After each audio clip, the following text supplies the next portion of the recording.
Welcome back, everybody, to another fantabulous episode of the A to Z of Property Strategies with David Clouter.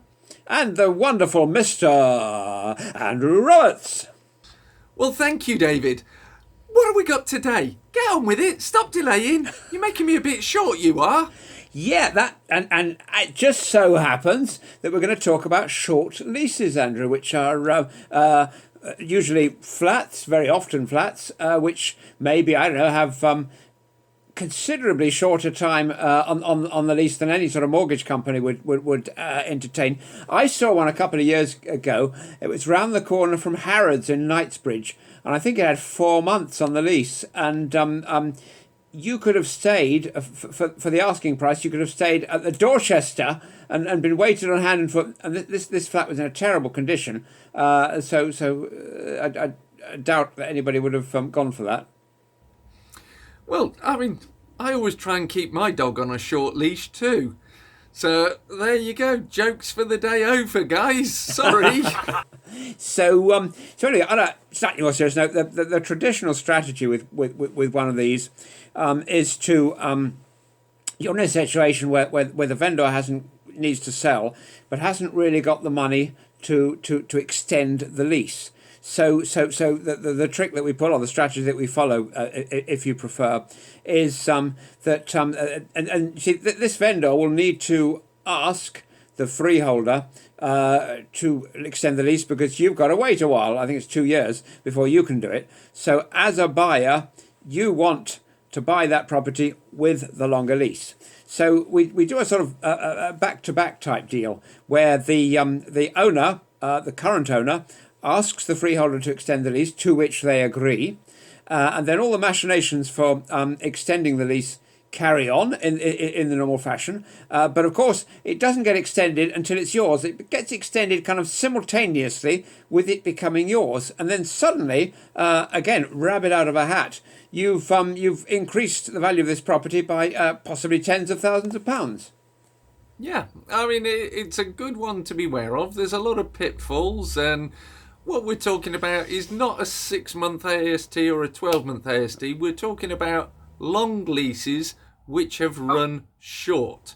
So it could be a 125-year lease, and when they start getting down to near the 88 years, you need to be starting to extend that, because it's cheaper to extend at that point than it is once it gets below. Now, the point being that David's made is you need to actually have owned the property for 2 years before you can extend the lease. So if you're looking to perhaps trade this on with the uplifted value, you need to enter into an agreement with the vendor for them to extend the lease on your behalf. Now, why is it important to have a long lease? Very simplistically, if you've got a mortgage lender, they don't like lending on things with less than 75 years, less than 60, even more lenders pull out, less than 50, most lenders pull out. So they basically need a saleable asset at the end of the mortgage term. Now, with mortgages now running for as long as 40 years, they have only got 10 years left on their mortgage if you had a 50-year term. It's not very saleable. Who wants to buy a house with only 10 years left? So the value of your house year on year is decreasing in value. So great little strategy there to help people out. And there's a number of people who specialise in this, like Bernie Wales, who love negotiating on extending leases, or love negotiating to refuse an extension on a lease, because the shorter the lease gets, the more you have to pay to extend it. Anyway, David, did I miss anything out? And you can raise the value of that property without having to lift a paintbrush even.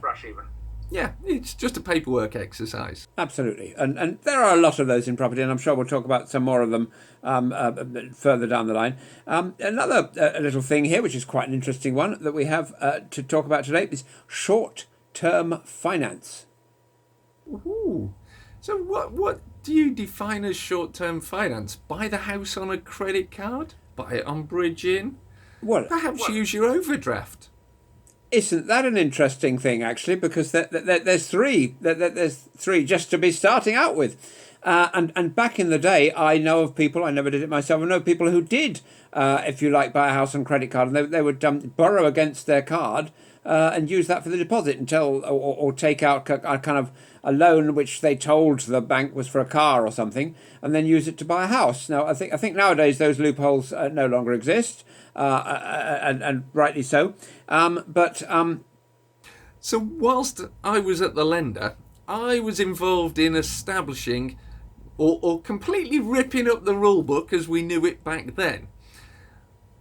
I introduced credit card payments to buy your house. So the largest credit card payment we took back in the 90s was £76,000.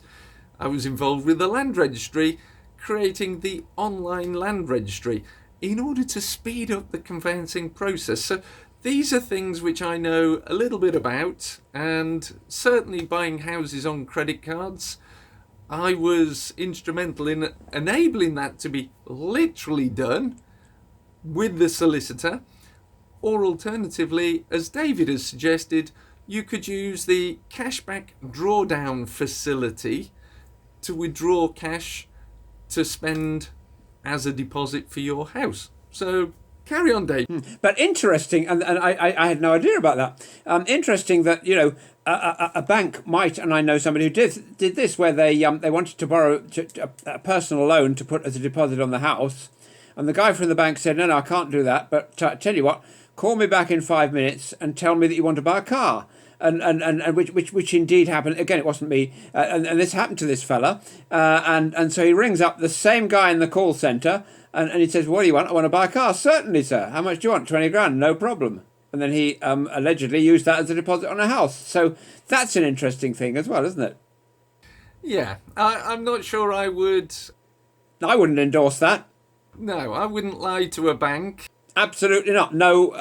Because they do record the phone calls, and if they found out you weren't doing what you're supposed to be doing, you might have borrowed the money illegally. But well, absolutely. I was putting that story out as a negative text of something we definitely shouldn't do, and now you would definitely get caught, and back then maybe you would have, but it was just a sort of interesting thing of you know, the rationale.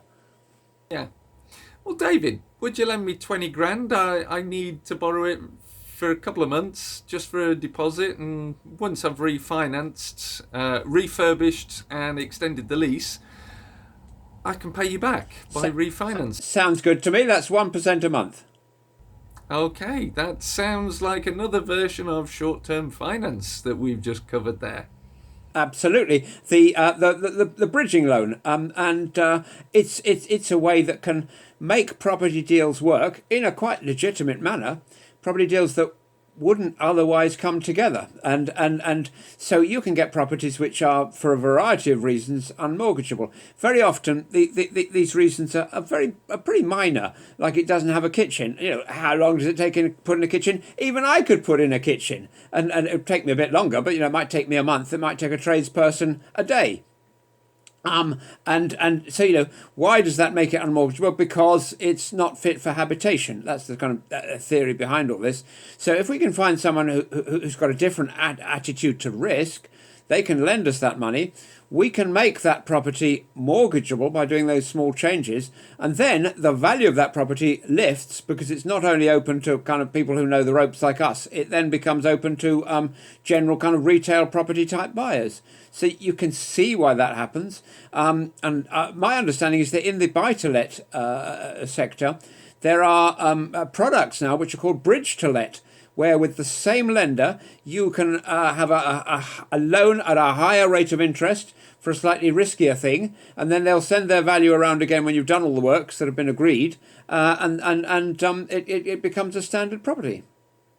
Yeah, no, that's absolutely correct. I mean, the reason you'd use bridging opposed to going to a high street bank and asking for a standard mortgage is a high street bank is always looking at the saleability of the asset in the event that you hit tough times and they need to repossess you. Now, if there's an issue in that you've got a short lease, or the property doesn't have a bathroom, or there is a title defect or a charge on the property that needs to be lifted before you can take out longer term finance, that is where the bridging comes in, because the lender doesn't want problem properties. The lender wants clean, tidy properties that, if they need to, they can get a high street retail buyer to buy them off them very quickly. So there we go. Sorry, I interject again on you, David. So yeah, no, and very welcome interjection as well. Did we cover all the three short-term points? I think we probably did. Well, the only one that I also mentioned was the overdraft, which you can either have a large overdraft facility subject to your liquidity and bank providing it, or you could have an offset mortgage where basically you have full set of funds on offset, and they will generally give you an overdraft linked to your offset mortgage, which can often be large six-figure numbers. So that is a great way of having flexibility of finance. That's true. And if you have an unencumbered property, we'll come on to that in the letter U, that can also, within that very same context, that can be a very helpful thing. And stay tuned, hit subscribe, hit like, hit comment below, and learn more about unencumbered properties in a future episode.